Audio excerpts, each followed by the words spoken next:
It's that time. Everything and anything basketball, presented by The Outrage. With Kajan Thiruthanikasalam and host Spencer Byers, this is Polar Opposites. Welcome, everyone, to Polar Opposites. Spencer Byers, Kajan Thiruthanikasalam, Monday edition. We did miss last Thursday. Not by design, might I add. Kajan was busy. I was busy. I was in America for American Thanksgiving last week on Thursday, as it was, again, American Thanksgiving on the Thursday. So I guess technically we just took American Thanksgiving off. It is a statutory holiday in the U.S., not obviously here in Canada, but I guess we can just say we were American for a day and took the statutory holiday off. But now we're back. Scheduled Well, the programming on NBA Monday. was well, the NBA was off on Thursday too.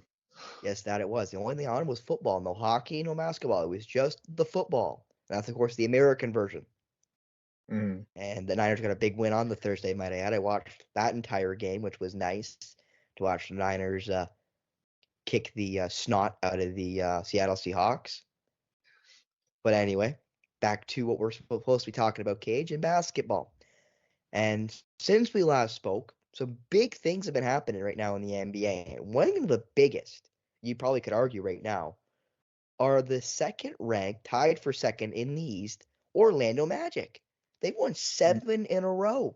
Their last loss coming on November 14th away in Brooklyn against the Nets at the Barclays Center in the play-in tournament. But since that moment, Gage, they've won 7 on the bounce, including a win over the Boston Celtics a couple days ago on Friday, 113-96, in a game that also was in the play-in tournament. So not only did they get a win against the leaders in the East right now in the Boston Celtics, they also jumped ahead of those Celtics in the play-in tournament group that they happen to be in, and have the Magic of a prime chance to be playing in the quarterfinals of the play-in tournament. So everything coming up rosy for a team that, another one of the teams that I say we looked at, Cage, as maybe can make the jump to go from kind of young teams you don't really know what they are to contenders. The Pistons, another team like that. The Pistons have been garbage, and the Magic showing that maybe they found the right mix with Banchero and Franz Wagner. Well, they are making pretty much my 11th place ranking in the East looks absolutely like a joke. I had to scroll back and see what I ranked the Magic as. And I said they were gonna, and I said they were gonna be a good team, but I didn't think they'd be a year. I thought they were gonna be a year away. Boy, was I wrong. Defensively, this team is a menace. You got Jalen Suggs, who's figured it out defensively. Offensively, he's still a little bit further. He's still a little bit lagging behind. But defensively, man, this guy's a beast. Then you got Franz Wagner, Paulo Banchero, Jonathan Isaac, Wendell Carter Jr., who's actually hurt right now during the streak. They've been winning these games with Tazi starting. And they got pieces off the bench, too. They got scorers off the bench, too. Cole Anthony and Mo Wagner. And Joe Ingles has provided a veteran presence, too. So, Spence, this team is stifling opponents defensively and scoring just enough to get by. Well, I want to say something here, and I don't mean to say this in a disparaging way towards the player, but I want to big us up just a little bit. So, Patrick Beverley, obviously a player right now for the Philadelphia 76ers, infamous for the aggressiveness he has in the defensive end. He talked about how publications were putting Franz Wagner and Paulo Banchero in their top 10 position rankings, and the Magic suck. How can they be top 10 at their position and the team still suck? Now the Magic are really good. And Kajan, you put Franz Wagner at 10 of the best small forwards in the NBA right now. I put him at 7. You and I both put Paolo Banchero at 8 of the best power forwards in the NBA. They're Mhm. playing like it. They're showing that this Magic team has finally found the right mix. And I don't know if it's sustainable to be the second best team in the East, Cage, for this Magic team. That defense though is definitely sustainable with the But amount of length that team has. but And even in spite of that, Cage, if this second place in the East is not sustainable, they're primed to be at least a play-in team, but more even likely a straight-up playoff team in the top 6 seeds. the way it's looking right now, they're no doubt a straight up playoff team. They're scoring a lot better and they're just locking up teams. And it could be anybody that's going off. It could be Franz Wagner. It could be Mo Wagner, who I want to say he had 27 against Boston. And then Paulo Banchero, we all know the man's a bucket getter. On any night, it could be Jalen Suggs. And then just last game against the Hornets, in which the Magic won their 7th, it was Cole Anthony that dropped 30. Anybody on that team can drop 20 or 30 on any given night. And defensively, I think what's even scarier is that they could be better. Because Markelle Fultz isn't even playing right now. So I think they're going to be a playoff team. I think they're straight up a playoff team. And I think the scary part is they're going to get better. I think I had them in the play-in at 10, and they're outplaying where I thought they were going to be. I think you said you had them at 11, so you had them just outside of the play-in. So both of us knew they were going to be right around the play-in. And I did not expect them to be in the playoff seeds. And right now it almost looks like a Comfortably formality in a to playoff be. seed. Yeah, and it looks like Comfortably in a playoff seed. almost looks like it's going to be a formality of them getting into the playoffs. Now, another team that obviously you and I expected to be really good, the Phoenix Suns, they come up with a big one over the Knicks yesterday. Well, I guess technically 2 days ago when you hear this, over the New York Knicks, 116-113. Without Kevin Durant, Devin Booker decides to hit the shot that wins the game. He had a team high 28 points in the win for the Phoenix Suns, who have never really had their best lineup, Cage. They never really have had Beal, Booker, and KD on the floor at the same time. And even with that, they're right now tied for third in the Western Conference. Yeah. And I didn't think the two teams that they'd be behind, the two teams that'd be ahead of them would be the Minnesota Timberwolves and the Oklahoma City Thunder. But yet here we are. And yet here we are. Another thing to mention, Cage, that I just noticed, the Suns are also on a 7-game heater. So 2 straight teams we're talking about on big, lengthy winning streaks. And speaking of hot teams, the T-Wolves and the Thunder, just like the Suns, they're 8-2 in their last 10 games. And let's talk about the T-Wolves, because I know you don't like to talk about Towns openly, but Edwards has taken that next step. And I don't mean as a scorer, but just doing everything. Being a playmaker, being a defender. He's taken on that role and he's grown. Mike Conley's been a steady presence. It's taken a year and chump change for the Gobert trade to pay dividends, but their defense has really been good with Gobert at the helm. And the difference between Gobert and those Utah teams with Gobert and this Minnesota team with Gobert, they got a wing scorer.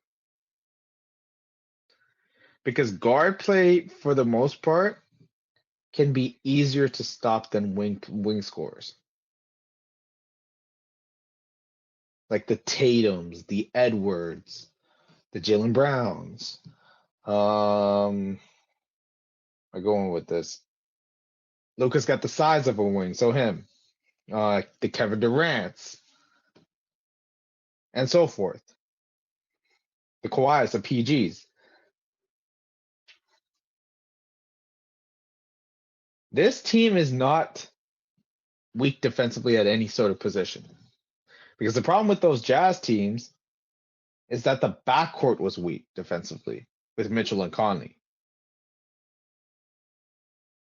Aside from maybe Conley, who's not a bad defender in his own right, you got Edwards, who's improved as a defender. You've got McDaniels. I hate to say this, but even Towns has not been a bad defender this season. And then you got Gobert leading the charge. So this Minnesota team is going to look scary, scary good. And plus, they have one of the better backup bigs in the league in Naz Reid coming off the bench. So they're going to be scary coming out. And now the Thunder. We love our Canadian boy, Shai Gilgeous-Alexander. It's been spoken enough how he has been the driving force behind that Thunder team and how efficient he is as a guard, shooting over 50% from the field and getting to the free throw line at will and being elite from the free throw line. I believe knocking over 90% of his free throws. And as the rare guard who can get it done on both ends of the floor, almost averaging a steal and a block per game, which he did last season. But we can't mention Shai without mentioning Chet Holmgren. Because right now, him and Wemby are in a battle for Rookie of the Year. And right now, you can argue Chet might be the front runner. He's shooting at an insane efficiency from the field. I think he's almost at 50, 40, 90. He's blocking shots.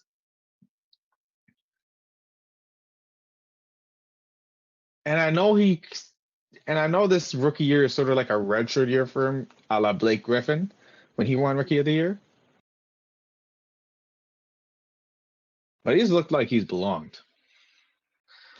But that was because he was hurt, Cage. In fairness to Chet Holmgren, it's not like he just didn't play.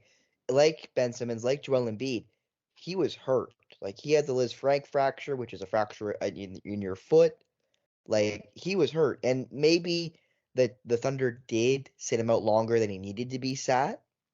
But at the end of the day, you can't fault a guy for just having an injury. Yeah. And I also will mention, Cage, that he is shooting 56% from the floor, basically 44% from three. He's shooting 88% from the free throw line right now, averaging 18 points, leading or second highest point scorer on the Thunder, only behind, of course, Shai Gilgeous-Alexander. So again, the Thunder are just a really interesting team with so many really talented young guys, Cage. Like, it takes till their seventh leading scorer to get a guy older than 25. Shai Gilgeous-Alexander, 25. Chet Holmgren, 21. Jalen Williams, 22. Josh Giddey, we'll talk about in a minute, fourth, 21. Isaiah Joe, 24. Lou Dort, 24. Those are top point getters right now, all in double figures right now. Like, this is sustainable and could be sustainable for a very long time. That team is, because of their youth, that team's only going to get better. And with the draft picks that Sam Presti has, either they're going to get some really good youth or they're going to use those draft picks to trade for another star. And OKC's going to look even more scary than they are right now. Again, the wizard that is Sam Presti of the Oklahoma City Thunder. Now moving on to the only team here in the North, the Toronto Raptors, who have again kind of been their, I'll say, inconsistent selves, it feels like, as of late. Currently 11th in the East, 8-9 on the season. just lost to the Cavs in their most recent game after beating the Bulls in the play-in tournament.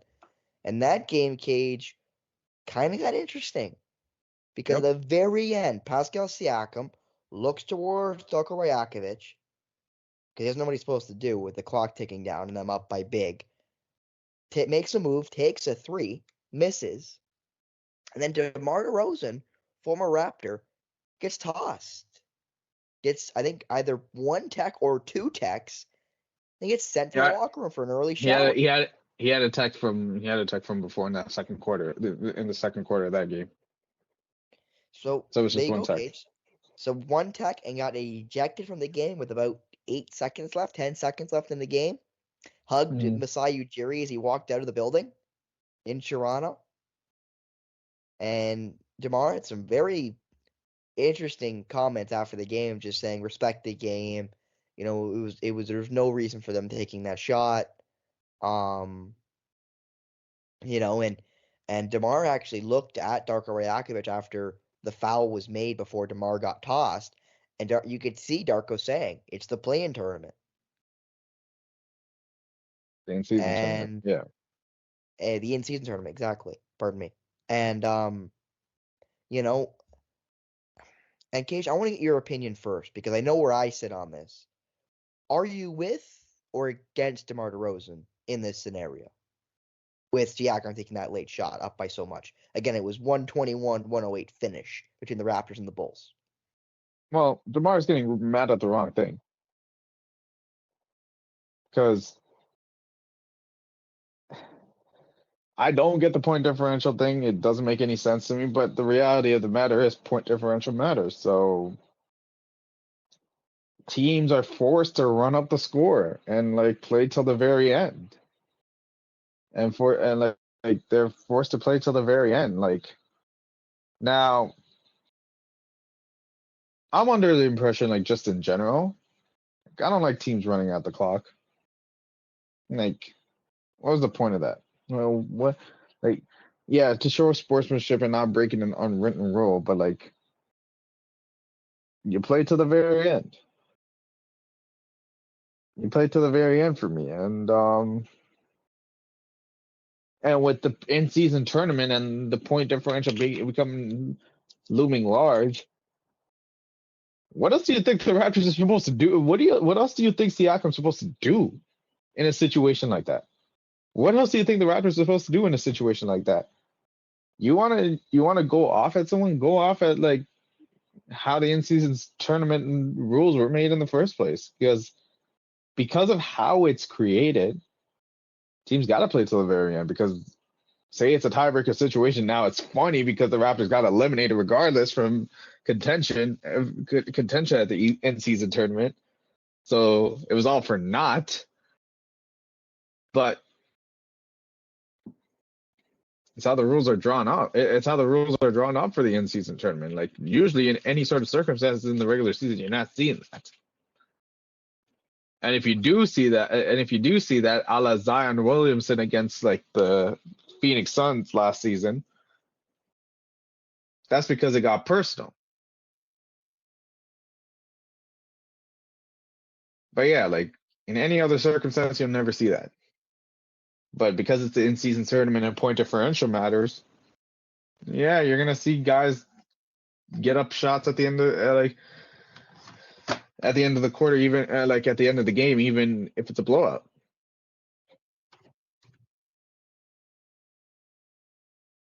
Cage, you know the comment you said that upset me the most? What? The words you used in. Actually, I'm trying to remember exactly how you worded it, but you basically said the sentiment of forcing teams to play the entire time. You know how sad that is? To have to say those words? That we need an incentive to make guys play a full 48 minutes of basketball, regardless of what the score line is. Mm. Because I am an advocate, and I am an open advocate, and I hate the way sport in general, but I'll say specifically basketball in this scenario, take the way scoring is made. If you are up big, stopping playing is worse than running up the score, quote unquote. I threw up air quotes in real life, but in air quotes, running up the score. Because Cage, as a guy who is competitive and wants to win, if I'm playing basketball, Cage, if I lose by 40, I would rather know that's as many points as they could have scored. They played the entire time and they beat us by 40, but that's all they could have got. They then Yep. beat us by 20, and know in the back of your mind they could have beat us by 50. Like, that's just disrespectful to me. That upsets me. Like, how you have to complete 5 passes before you can shoot, and you have to use the whole shot clock. Like, that's garbage. Play the game the way the game was intended to be played, which means play it hard and play it like the game actually matters at all times.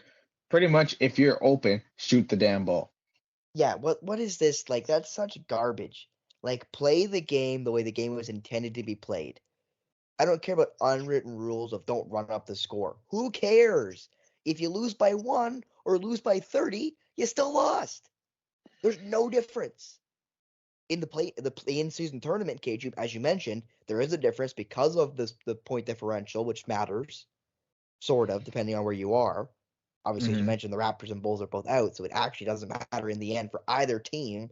But still, at the end of the regular season, Cage, the points for and against don't matter. So why not just play a full 48? And yeah, obviously, you shouldn't keep your starters out and play a full court press up by 30. Yeah, obviously, that's a little bit disrespectful. But if your bench guys are out there, like I'll say for the Raptors, Malachi Flynn and Grady Dick are out on the floor, the first thing I'm telling them is act like this game's 0-0. Go get yours, kids. Go get yours. Like, go get it. Because you're not going to get many chances like this to play 8 minutes in the fourth quarter. And that's what pisses me off the most. Like, up 35, up 35, and you put in guys that like never really played. If it's a close game, why are you telling them to dribble out the clock? Those are minutes that they can like develop. They can like go get theirs. They can score. They can be competitive. But you gotta waste a possession by like dribbling out the clock when you don't even play that much in the first place. Like, come on, it's ludicrous. But no, that really grinds my gears, Cage. That's one thing about sport as a thing in multiple sports that really does upset me. Like, this idea that playing the game like it was meant to be played is disrespectful. Like, that just doesn't make any sense to me. Yeah. Like, when there's a talent gap. When the other team is so much better than you. And like, I hate the idea, like the way I try to explain it is, as a guy who would love to coach one day, Cage, I can't fathom looking at a kid in high school and saying, I want you to stop playing. Like, I can't imagine telling a kid that. I can't imagine telling an elementary 7th, 8th grader, hey, I want you to stop playing. Like, why are we even here then? What's the point? Like, we just forfeit then. We'll just call the game after 3 quarters. Won't even play the 4th quarter if that's what I have to do to be respectful. Like, what kind of garbage is that? No. Like, my motto in my mind that I would harp and make it a second nature is, and I know it's a common adage, but I take it to the extreme of, at the end of a half, Cage, and your coach looks at you and goes, what's the score? 0-0. Regardless if you're winning or losing, the score is 0-0. You try to win the next half or next quarter, right? I would take it as far as saying next possession. Like, if we miss a shot, next possession, let's go get a bucket. Let's win the next possession. We get a make. Okay, let's win the possession. Let's get a stop. Like, that's how serious I take that. Let's win every possession. I don't want to just win the half. I don't want to just win the quarter. I want to win every possession. That's how serious I am about that particular adage. So again, I expect my guys to play the entire time and play extremely well because I want to win every possession. And I don't want to lose a possession because my guys decided that we're up by enough. What garbage is that? So I disagree with DeMar DeRozan wholeheartedly. And I think him getting ejected in Toronto, again, his former club, his team that drafted him, might I add, I do think it's kind of childish, in my opinion. I think it's kind of Mhm. childish. But again, that is just me. And the Bulls also do suck, so that also probably doesn't help. Yeah. But continuing with some teams that have been playing real well, the Boston Celtics. They did lose to the Magic in the play-in tournament cage, but they are still the cream of the crop in the Eastern Conference right now, and had a pretty decent win over the Atlanta Hawks most recently, with Jason Tatum having 34 points in the win, continuing what could be, I'll say, could be an MVP campaign, but an MVP finalist campaign at the very least for Jason Tatum and the Boston Celtics. And they have still, even with some losses to some interesting teams, have been really good this year. They And also, again, with some key losses well, of players. I'm glad you mentioned key losses of players. Drew Holiday and Kristaps Porzingis weren't even playing that game. And Porzingis, I think, is going to be out for at least a week. Calf strain, I think. The point where they started, who I like to call Rexdale in the starting lineup. That's right. Delano Banton was in the starting lineup for that game against the Hawks. I didn't really play much. I think he had 8 points. He had 19 minutes played, but he had 8 points, you're right.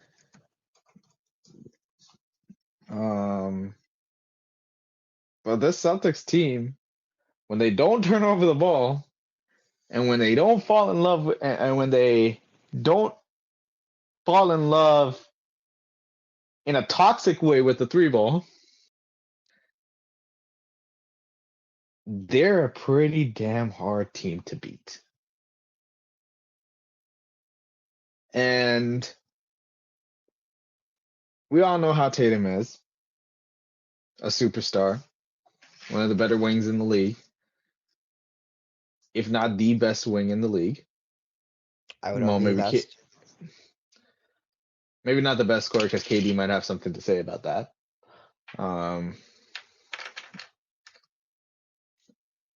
Jaylen Brown, who absolutely detonated on Clint Capella that game, crossing out Trae Young and then yamming it on Clint Capella's head. Little Swiss cheese on the side. If you know, you know.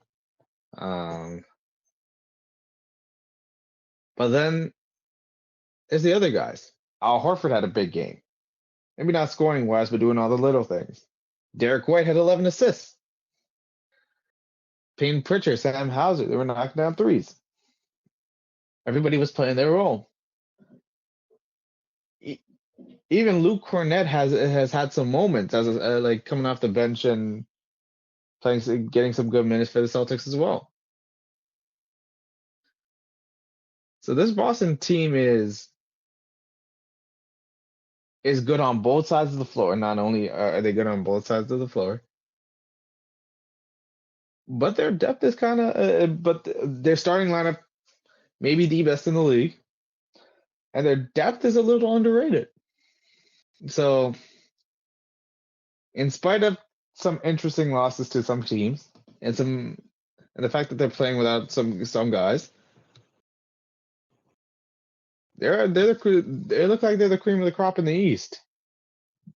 But there's a lot of teams that are trying to fight for that spot in the East, like the Orlando Magic, no longer the Orlando Tragic, the Sixers, who just blew the roof off the Lakers, 138-94. Joel Embiid with a triple double, 30, 11, 11. Tyrese Maxey, I think, led all scores with 31. And then there's Milwaukee, who are still trying to figure things out between Lillard and Dame.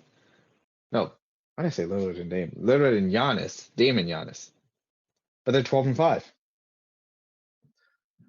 So this is going to be a very interesting fight for that top seed in the East. But right now, it's Boston's to lose. Well, you're definitely right there. That combination of Dame and Lillard is going to be a really hard combination for the Bucks to figure out. But I lie.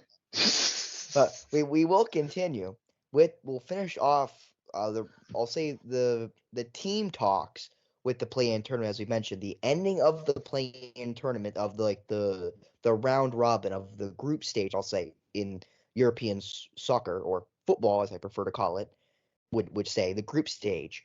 Right now, that have already clinched their spot in the quarterfinals in the last 8 are the Los Angeles Lakers and the Indiana Pacers. They've already clinched their spots to be in the quarterfinals of the final 8.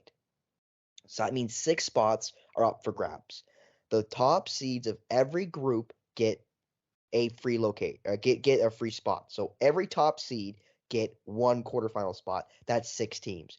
And then the 2 best second place teams get the 7th and 8th seeds. Right now, the Bucks are leading the Group B in the East, and the Orlando Magic are leading Group C in the East. Ironically, they got put with the Boston Celtics because of the way the pools were made up with the groupings from last year's standings.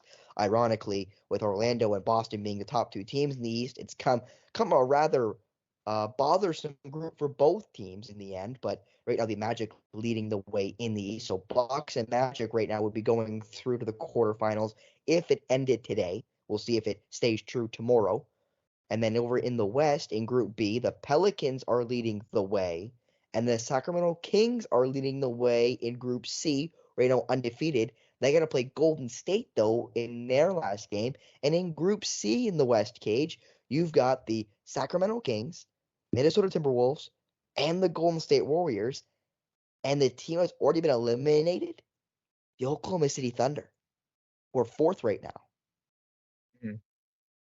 So Group C seems to be a problem division for both the West and the East. And as I mentioned, right now, Sacramento and the Pelicans in the West have right now the automatic spot, as well as the Orlando Magic and the Milwaukee Bucks. Cage, do you think that those will be the 4 teams that make it out with the automatic first place bid? Or do you think a team will leapfrog them and take the automatic knockout stage spot? With Milwaukee, New Orleans, Orlando, and Sacramento. Yes, those are the 4 teams right now in the spots. Do you think one of the teams below them leapfrog them and make their way to the quarterfinals? Well, I'm looking at this right now. There's 2 more days left in the in-season tournament for like group play. Chicago's playing Boston. Toronto's playing Brooklyn. ATL is playing Cleveland. I think that's going to be one that's going to be very interesting to see. Because if Cleveland does beat Atlanta, things get very, very interesting. And then New York, Charlotte. That New York, Charlotte, and Boston, Chicago is going to be the big one. Because Boston right now has a point differential. Even, 0. They're even. Orlando's at a plus 22. Basically, now Orlando's done. Like, they'll play for the group, like for the group stage. Boston kind of win by 23 Or more. or more, because then there's Brooklyn looming large. Because if Brooklyn blows out Toronto, then that gets interesting too. Yeah, it would create a 3-way tie for the head-to-head because the Celtics lost the Magic but beat the Nets. The Nets lost to the Celtics, as I mentioned, but beat Orlando. So if the Nets and the Celtics both win, that means the Orlando Magic, Brooklyn Nets, and Boston Celtics would all be 3-1, all with a win over each other, which would then create a 3-way tie, which would then mean, as you mentioned, Cajun, they'd go to point differential, which right now is in favor of the Orlando Magic. But if Brooklyn and the Celtics win, And they and the win point big. differential and they both happen to win by a substantial amount, it could get really close there at the top of the Group C in the East. Again, And then New York gets involved too, because if New York beats Charlotte, which it might be more than likely with LaMelo now dealing with an ankle injury, and this game's at New York, and the last time these two teams played in New York, Charlotte got blown out of the building. New York might have the driver's edge in terms of that wild card spot in the conference. With the wild card team from the East. And then there's OKC in Minnesota, which is always going to be a tough game. Like Minnesota, I know OKC's out of the in-season tournament, but that's between 1 and 2 in the West right now. So Minnesota's going to have their hands full. And another thing to mention, Cage, in that Group B with Milwaukee, New York, and Miami, the Miami Heat have to play Milwaukee tomorrow. Yep. / today, depending when you listen to this, on the 28th of November. So if the Heat beat Milwaukee, and obviously the Knicks beat the Hornets, that creates another conundrum because the Milwaukee Bucks beat the Knicks beat Miami, and then Miami would have beaten Milwaukee, and they all have a positive differential. Milwaukee's difference is a lot higher than the Knicks and the Heat, but the Heat and Knicks are only separated by 7 points. Yep. So again, which means that Knicks Hornets game is going to loom large for that. exactly. And if the Heat can beat Milwaukee by say 10, that would drop Milwaukee's point differential down to 29 and the Heat's up to 21.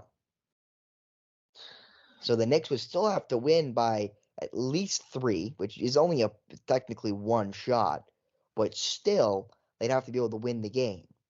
And that's just if Miami wins by 10. They can win by more than that. I'm not saying they will, but it is a possibility. It is in the realm of possibility that the Heat can blow out the Milwaukee Bucks. I'm not saying it's likely, but again, a lot of interesting things can happen right now in the East specifically. The West is I'll say, a little more cut and dry because Group B is kind of dog water. Because the Pelicans are already clinched their spot, and no one can really catch them. Like they haven't yet. Houston can technically, because Houston beat the Pelicans. So if Houston can beat Dallas, then they will make it in. But they got to beat Dallas. And no offense to the Dylan Brooks-led Houston Rockets, I don't know if they can beat Luka Doncic, Kyrie Irving, and the Dallas Mavericks. I just don't know if they can do that. No, I mean, it's possible. They got Şengün. Şengün's going to eat. I'm not saying they can't win, Cage. I'm saying I don't think they're going to win. So I think the Pelicans will have Group B locked up pretty soon. Mm-hmm. And then there's the conundrum that's Group C. And they got to play Sacramento. Which pretty much, if Sacramento wins that game, they clinch their spot. Yeah, because they'll be 4-0. They'll clinch their spot. Mm. And there's going to be sparks flying in that game. Is that the game? Has Draymond's suspension ended? No, I don't believe so. But I actually don't know that off the top of my head. But Cage, another thing to mention is right now the team leading the Western Conference best second seeds is Phoenix, who's done their play. They're 3-1 in the in-season tournament. Yep. They have a plus 34 point differential. The second best team is the Houston Rockets at 2-1 with a plus 16 point differential. So it looks like Phoenix almost has their spot locked up already as the next team to make it in out of the West. But if Houston beats Dallas and leapfrog the Pelicans on the head-to-head, the Pelicans differential is 33. And they've already played. So the Pelicans would just miss out on the play-in or of the in-season quarterfinals. Mm. And then over on the Group C side, if the Kings right now have a plus 29 point differential, so the only team that can actually catch the Suns is the Timberwolves, and their point differential, Cage, -3. So the Timberwolves basically have to hope that Sacramento loses to Golden State, and they beat the Oklahoma City Thunder. By a lot. Well, by enough. Like, say the Golden State Warriors beat the Kings by 1 point. Minnesota's got to win by 9. I believe 9 9, at least. pretty much. So basically double digits. And even then, Sacramento might still have the edge. Because if it's 3-1, it's a 3-way tie. Then one end going down the point. Yeah. So yeah, it's gonna be interesting to see who gets these last 2 spots in the East and the West in the best of the second place teams. The quarterfinals will take place on December 4th and or 5th. Then Yep. December 7th will be the semifinals, and then December 9th will be the championship for the in-season tournament, all played in the semifinals and finals played in Las Vegas, where obviously the NBA plans to go, you'd think sooner rather than later, to join all the other major sports that have kind of tried to get a stranglehold on the Vegas market. Mm. But now moving off of, I'll say, NBA teams, we're now going to look at our last NBA topic, and it is, as I mentioned earlier, Oklahoma City Thunder guard Josh Giddey, who is right now under investigation by the NBA for an alleged relationship with a minor. Something we've seen a lot recently in baseball, Juan DeFranco most recently, but it has happened in the past. Mm. Josh Giddey has been as inappropriate relationship with an underage girl. Again, he's only 21, so it obviously is wrong, and obviously if it does ring to be true, which again there's not a whole lot of information on it other than the that the investigation was started, it is still definitely worrying because if the allegations do come out that they are true and that he had a relationship with an underage girl, I'm not going to say it's going to be the end of his NBA career because we've seen guys come back from, maybe you could argue worse, but from similarly bad situations and have success, like Miles Bridges currently. It would definitely derail what's been a really good start to a career for Josh Giddey. Here's my problem with this. When I heard about this, and now there's an investigation going on, this reminded me of Karl Malone. Why Karl Malone? Well, while at LSU, he's 20, gets a 13-year-old pregnant, and wants nothing to do with the child. And you know why I know the NBA is on some BS?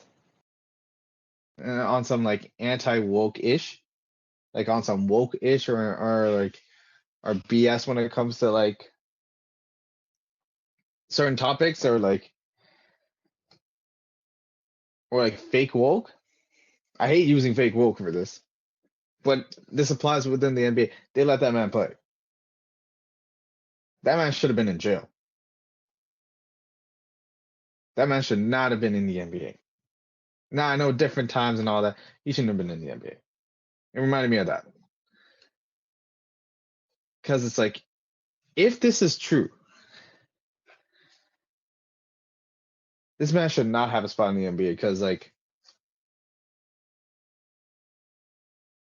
we've seen people get away with like domestic violence and they shouldn't play in the NBA, but we've seen it happen.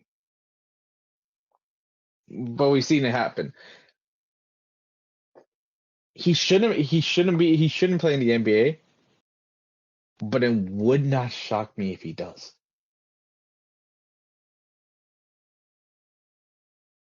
I will actually say, Cage. Based off the NBA's lack of backbone.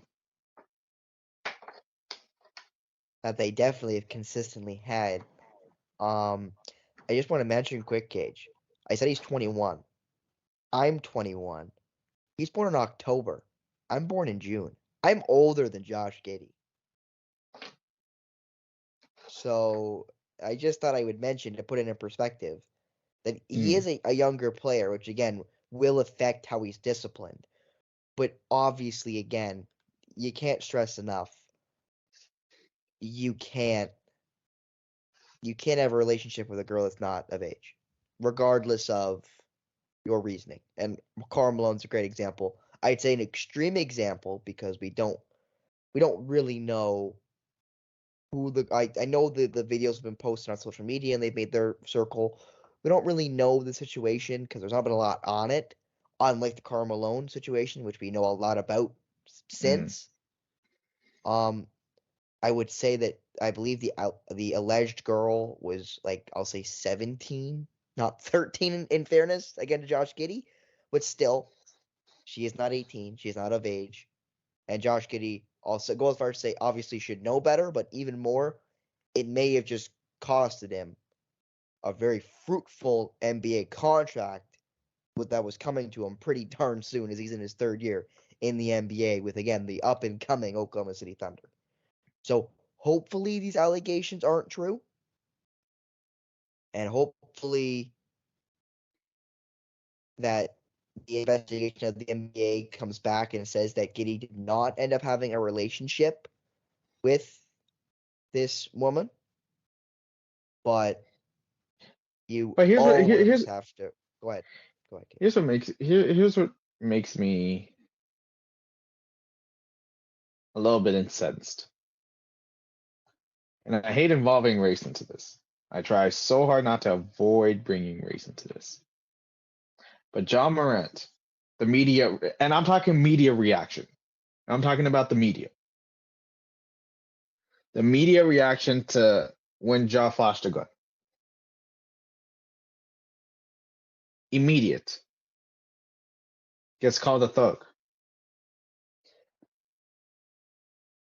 Miles Bridges, when it comes out. Media go after him for good reason.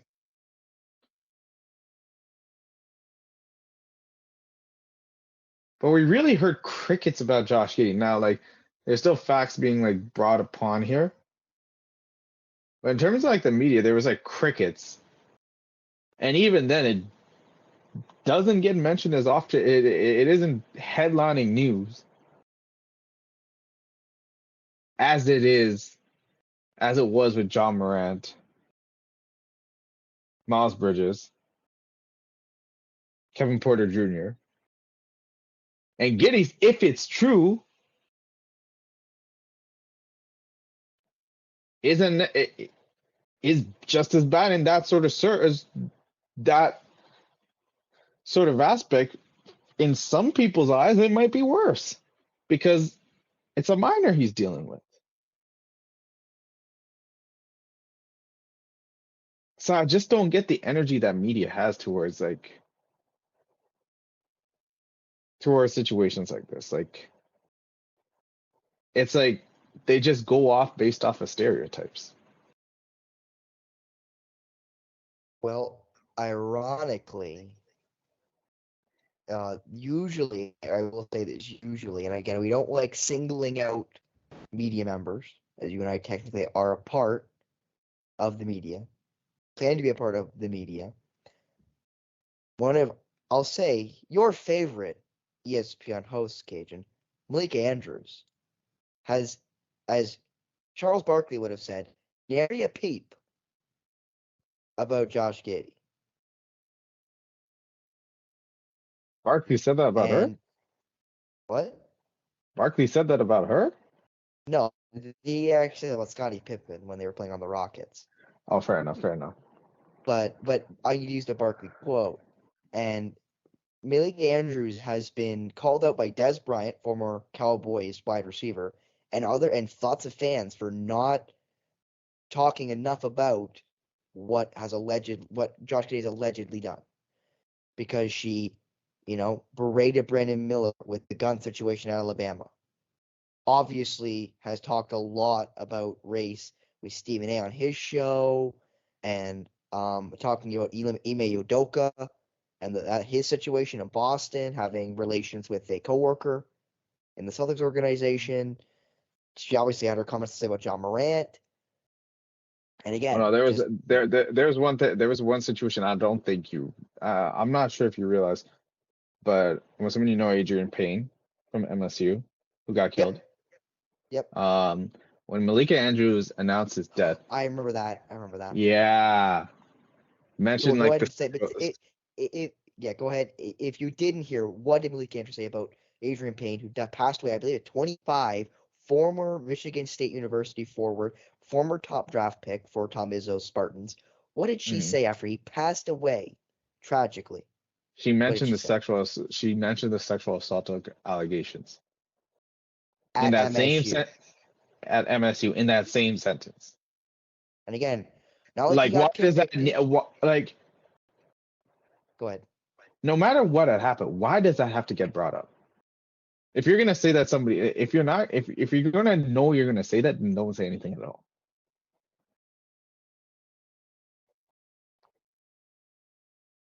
Or just state it accordingly and don't let your feelings get in the way of that. Like, come on. And now, Cage, I'm gonna read Des Bryant's comment. He put at Malik Andrews, you went out of your way to crucify Brandon Miller on draft day over something he didn't even do. Why haven't you said nothing about Josh Giddey? I advise you to not make this a black or white thing. Your parents raised you wrong, and just because you went to a private school doesn't make you better.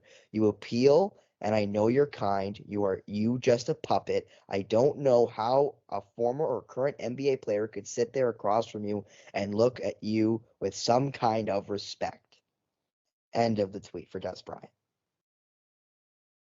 And Malika Andrews has had a lot of ire thrown her way. Some warranted, some maybe not warranted, because again, the women are generally speaking very lacked in the media circles. There are a lot more now than there were in the past, but still, women are not represented well enough in the medium of sports media. It is changing slowly, but it's still not where it could be, numbers wise. But people like Malika Andrews are the reason why men do not like female reporters. And I mean that. Because Doris Burke is fantastic. No guy has ever heard Doris Burke speak as a host, speak as a sideline reporter, or speak as a color person and not say she knows her stuff and not respect Doris Burke. No one likes Malika Andrews. And that's the problem, is people like Malika Andrews paint every woman reporter in a negative light. So then when Doris Burke does a fantastic job, it's never talked about. It's either never talked about or she gets grouped in with it. Exactly. She gets lumped in with the female reporters that nobody likes, which I think would be honestly pedestaled by Malika Andrews, who I am not a fan of, and I assume, Cage, as a basketball fan, you are also not a fan of Malika Andrews. The Adrian Payne thing was just shocking, and it's just like, why would you even do that? No need, Cage. One of the many times there was no need to do that. But and like, go ahead. Even like, I'm pretty sure you'll know this name, Lisa Salters. She's very good at what she does. She's fantastic at what she does. But yet, unfortunately, because of this, she gets lumped in with them too. She and Doris Burke. And I don't know if you heard about this now because this is unrelated to basketball, but Charissa Thompson's reveal on when she makes up sideline reports. Now women reporters get lumped in. Now female reporters get lumped in with that too. I'll say it this way, Cage. I think we'll move on. Mm-hmm. I think the few bad apples of the female sports reporters paint the entire group. Kind of like how and that should not be. And that should not be the case. Well, of course not, Cage. And that's why my next statement will ring true with what I talk about with the women. But I'll say it's kind of like how all sports talk hosts are lumped in with Stephen A. Smith and Skip Bayless about having to be shock jocks and talking basically complete nonsense in the end, right?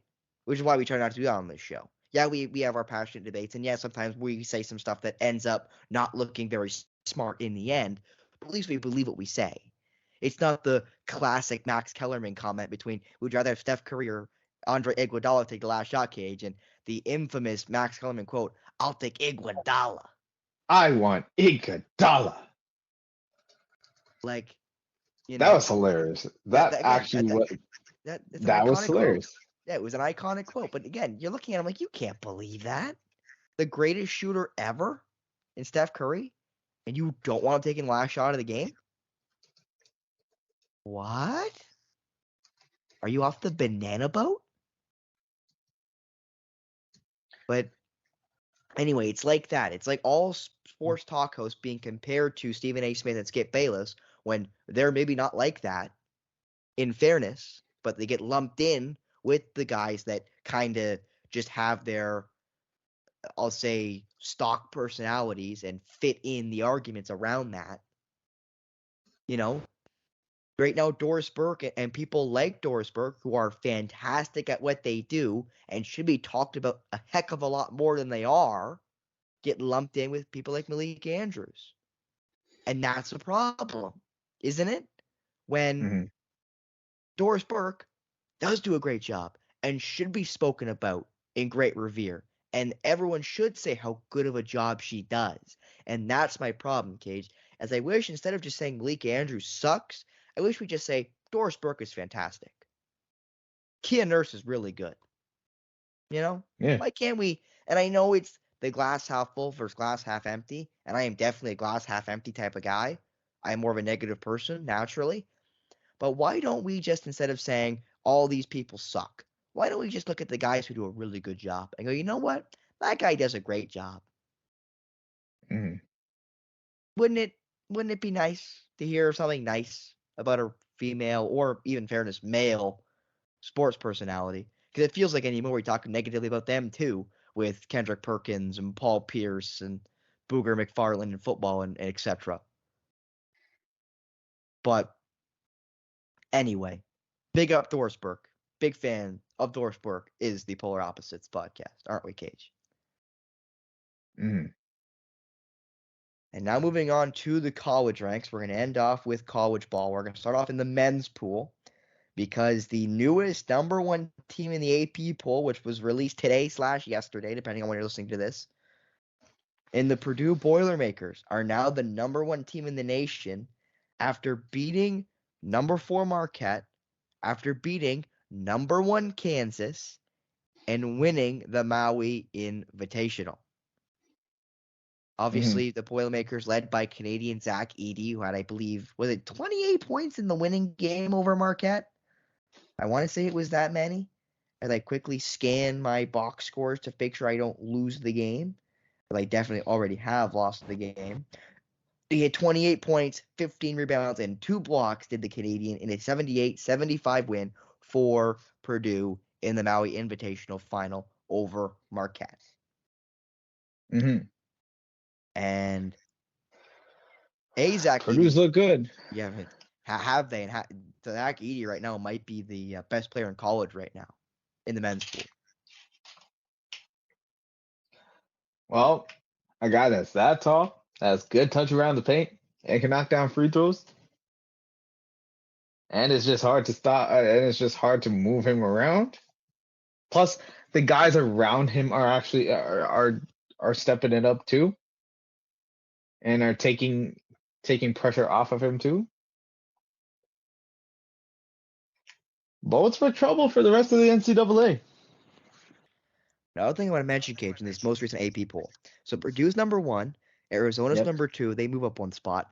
Marquette, who, as I mentioned, was 4th when they played Purdue and Yep. lost by 3 to the Boilermakers, who beat Kansas the day before, who were, again, the number 1 team in the nation, were the Jayhawks before they lost to Marquette. Marquette moved up a spot from 4 to 3. So even with losing, they moved up a spot, which is very rare. Very rare. And I'll also mention this, Cage, because this was a really interesting stat when I saw it. Marquette, if the Golden Eagles had beaten Purdue, they would have been the first team to beat the number 1 and number 2 teams in the nation since 1962-63. Obviously, they weren't able to do it, losing again by 3, but weren't they close to doing something that hasn't happened in 50 years, a little over 50 years, almost, I believe, 60 years now? Mm-hmm. I mean, rather magical start here for Shaka Smart and the Golden Eagles. UConn right now is number 4 in the nation, undefeated reigning national champions. Again, the Jayhawks right now are 5th in the nation after their loss. Houston stayed at 6. Duke is now at 7.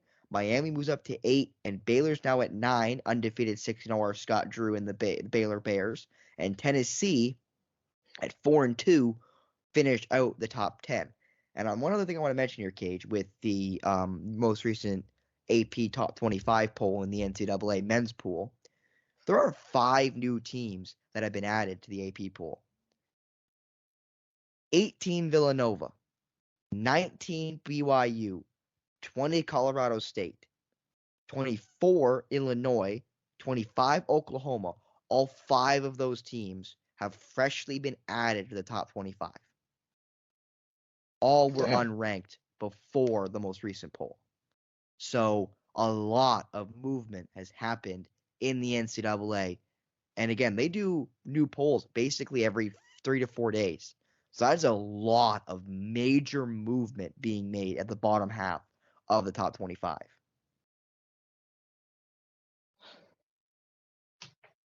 I expect to see a lot more movement in the months to come too. We saw some upsets before. Arizona beating Duke, James Madison beating Michigan State. Now Kansas being upset too. There's gonna be a lot of turnover like in these rankings in the months to come. And as a college, like if you're a college basketball fan, you get like you can't ask for anything more.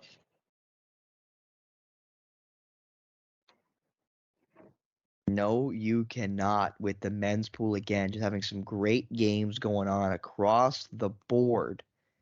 Only one ranked game happened today/yesterday when you listen to this. On Monday, November 27th, UConn only ranked him in action, beat New Hampshire 84-64. But going on tonight, as in November 29th, Miami, the Hurricanes, play against Kentucky, 10-16. That's in Kentucky at Rupp Arena in Lexington. Mm-hmm. And they're the only ranked game. And that should be a great game at 7:30. And again, Miami might be the higher ranked team, Cage, but going to Rupp Arena in Lexington is one of the hardest places to play in the entire country. And I mean easily one of the hardest places to play in the country. And then, adding insult to injury, we got a lot of ranked games going on tomorrow, meaning November 29th, which is Wednesday. You've got Texas A&M going to Virginia to play the Cavaliers and coach Tony Bennett's side. And again, that's in Virginia at John Paul Jones Arena. Tennessee, I got a 10 in the nation. The score isn't fixed their AP polls yet, so it still says the old ranking, not the new ranking.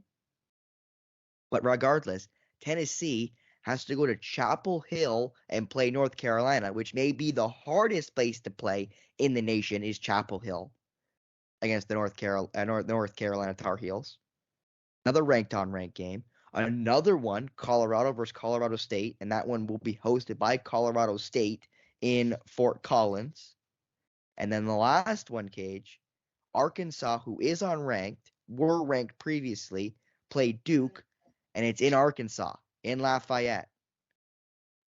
So some really big games going on Wednesday, and some really interesting games that may, again, as you mentioned, move the polls a heck of a lot more in the men's side. But Really then could. now moving over to the women's side, no games happened on today, meaning Monday, November 29th, November 27th, pardon me, as we record this. And no real big upsets other than, well, no other big upsets, but a big game. Iowa beating Kansas State, 5 beating 16, 77-70, 32 points by Caitlin Clark, leading the Hawkeyes to another big win. NC State did upset Colorado, 10 beating 3, did the, and I don't remember their team name, the NC State Wolfpack. I should have known that. The Wolfpack beating the Buffaloes Mm-hmm. in another ranked-on-ranked game. And then I believe you have there in the lineup cage that UConn, who have, again, as I mentioned, have been very impressive this year. They ended up losing, but hey, not sure you really could pick a team to lose to. And UCLA Bruins, they're second right now in the nation in the women's side, 78-67. So that was 2 versus 6 cage, and the Bruins did get the win over UConn, but Paige Beckers had 31 points in the loss. So again, that UConn team, you give them till January, February, going into March, they're going to be a really tough team to beat, playing all these really good ranked teams. Well, it's not going to help, though, that Azzy Flood's done for the year, too. Good point to mention there, Cage, in Azzy Fudd, who I've talked about quite a bit here as one of the many players that UConn is getting back on the women's side. She tore her ACL. Azzy Fudd is now done for this season, so adding to kind of the past 3 years of having girls get hurt. And meniscus, too. Like, foot injury in her freshman year, 11 games. Knee injury last season, 22 games. And now this. The ACL and the meniscus in her right knee. And during practice, too.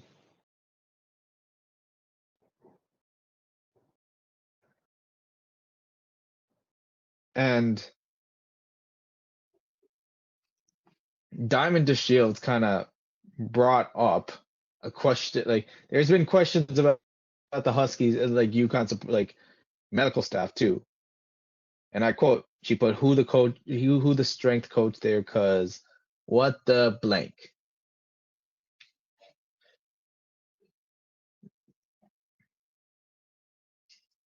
I mean, I'll say I don't know if that's fair or not, just because again, I don't like blaming, I'll say, the training staff, but it is, I guess, a fair point to bring up because again, how do you have Paige Beckers get hurt, Azzy Fudd get hurt, and a plethora of other players get hurt to the point where they played a game last year, Cage, with like 7 girls on the bench. Yeah. Like, that's a problem. Like, that is an exponential amount of injuries that other teams just aren't sustaining. So what is UConn doing or not doing to yield those type of results? Because again, either you're not doing something or you're doing too much of something. Mm-hmm. So something's got to change there for the Huskies on the women's side of the pool. Right now, looking at the most recent top 25 poll for the women's division, 2 teams jump in that were unranked previously. Princeton, now number 25 in the nation, and Marquette, 6-0 on the women's side. There went from unranked to 23rd in the nation for the Golden Eagles on the other side of the gender bracket. Now, looking at the top of the bracket, South Carolina stayed with all 36 votes to stay the number 1 team in the nation. Still were unanimous. UCLA still stays at 2. Iowa's now at 4, and NC State jumped from 10 to 5 and are 7-0 to start the season. But another big jump is USC. USC right now 5-0 are the Trojans. They're 6th in the nation, and that is their highest ranking in the AP polls in the women's side since 1994. So Whoa. almost 20 years for the Trojans, or actually, pardon me, before I mess up my math, Almost 30. Almost 30 years for the Trojans to be back in the top, almost 5, a top 6 in the women's bracket. Okay, at least I know I'm not that old because I wasn't even born when that happened. You just beat the cutoff date, Cage. Just missed Yes, the cutoff date. yes. UCLA stays at 7, tied for 7th with Colorado, who again got a loss. So they moved down the poll from 3 to technically tied for 7th with their point total being tied from the votes. But UCLA again still staying with that interesting lineup of Angel Reese being out of the lineup right now for whatever reason that may be. Still really no word though from anybody of why she's been out of the lineup, but she's still a part of the program as has been continued to be made evident, and we'll see when, or I'll say if, but more likely when Angel Reese makes her return to the Tigers lineup in Baton Rouge. UConn, as I mentioned, got another loss that to the number 2 ranked UCLA Bruins. They dropped from 6th to 11th with that loss, and again they're second of the season.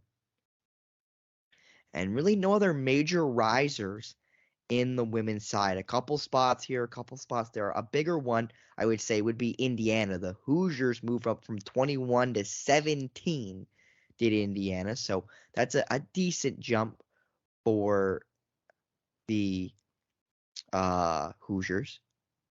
But nobody else really jumped or dropped big. I guess Ole Miss from 24 to 19, the 6-1 Rebels move up.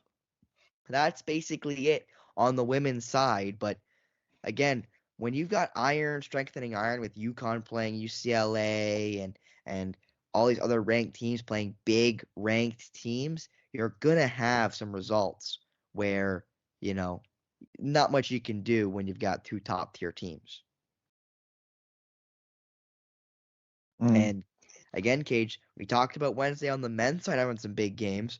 The women's side does too. Notre Dame, they take on Tennessee. Tennessee, 20th right now in the nation on the women's side. Notre Dame, 18th on the women's side. Another one would be Ole Miss, who I mentioned just jumped up from at top to 19. They play Louisville, who are down at 22 now with their first loss of the season. So that'll be a big game between the Rebels and the Cardinals on the women's side of the bracket. And then, Cage, we got some games going on Thursday, November 30th, the last day of November. We got some games. The Gamecocks of South Carolina, guess what? They get to go to Chapel Hill and play North Carolina. And again, as I mentioned on the men's side, and as I mentioned, Cage, North Carolina, Chapel Hill, the hardest place to play in the men's pool. It won't get any easier on the women's side either, especially when it's South Carolina coming north. And then at 9 o'clock on the last day of the month, Virginia Tech, they make the trip to Baton Rouge to play the Pete Maravich Center and play LSU. Uh-oh. That is the tied 7th team in the nation against the 9th team in the nation. 9th Virginia Tech versus tied for 7th LSU. Well, That's that'll be a good one. Massive game. And again, it's in Baton Rouge. So LSU will be the favorites, and they should be. Higher ranked team at home. But Virginia Tech has shown this year they are not a team to be underestimated. They've been really good this year, and their only loss came to the Iowa Hawkeyes by 4 to Caitlin Clark's right now 4th ranked Hawkeyes. So, and that was a 44-point effort by Caitlin Clark, might I add. So, it might take some Haley Van Lith magic for the Tigers to be able to pull out a win after LSU beat Virginia in their most recent game. And another player for them that's kind of been a surprise, I would say, since Angel Reese's absence is Anisha Morrow. Morrow had 37 points and 16 rebounds and played all 40 minutes in the win over Virginia versus the Cavaliers. That's damn impressive. Yeah, and she's kind of moved into that starting role since Angel Reese has left the lineup. So Morrow might also need to play a massive role if LSU expects to be able to beat the 9th ranked Hokies in the women's side. But I think, Kate, that'll wrap it up here for us with a Yep. little update in the men's pool, a little update on the women's pool with the AP polls just being released. Obviously, the NBA play-in tournament finishes up today/tomorrow when you listen to this. I think Friday too, maybe. No, I believe it's just the 28th is the ending of the Oh, you're right. play-in You're right. tournament. You're right. It's the end of the group stage of the play-in tournament, and then we'll know by the time we get back here on Thursday for more regularly scheduled programming here on the Outrage of what the quarterfinals are going to look like.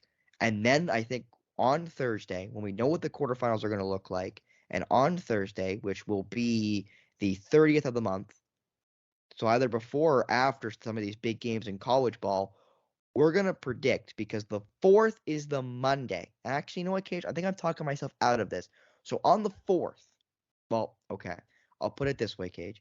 If we cannot agree to an earlier time on the 4th to do the pod, and we have to do it in the afternoon, we're going to do it on Thursday. So I think we might just do it on the 30th. So on Thursday, Cage, we're going to talk about who we think is going to win the in-season tournament. We're going to do a full bracket of the quarterfinals. We're going to pick winners for every single elimination game, and then we're going to pick our teams to the final, and we'll see how many games we get right, and if we get the right winner when it's all said and done. We'll do that on Thursday, November 30th, for our next episode of Polar Opposites, Cage. All right. So you have About that it. ready. We'll have that ready because Tuesday night we're going to know who's playing in the quarterfinals, and we'll have those made up for Thursday. That'll be our first topic on Thursday. Will be our play-in picks from the quarterfinals to the winner of the first ever in-season play-in tournament. But for that, Cage, and getting us ready for Thursday for more regularly scheduled programming, for Kajan Thiruthanikasalam, I'm Spencer Byers. Thank you so much for tuning in to another edition of Polar Opposites on Monday here on the Outrage Inc.